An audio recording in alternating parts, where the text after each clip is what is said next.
अस्सलामुअलैकुम वरहमतुल्लाहि वबरकातुह। मेरे दोस्तों, अल्लाह आप सबको सदा खुश रखे, आबाद रखे और आप सबकी उम्र में बरकत अता फरमाए। मेरे दोस्तों, एक बात हमेशा अपनी जहन में बिठा लीजिए कि कभी किसी शख्स से दिली ताल्लुक़ कायम मत कीजिए, वरना तो आप ज़िंदगी भर परेशान रहेंगे।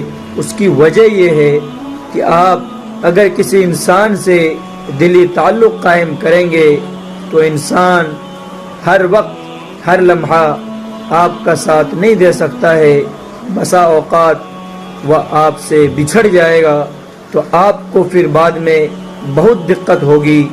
इसलिए मेरे दोस्त, दिली ताल्लुक़ कायम करने वाली अगर कोई ज़ात है तो वह अल्लाह और अल्लाह के रसूल की ज़ात है। आप उनसे मोहब्बत कीजिए जो इस दुनिया में भी साथ देगा।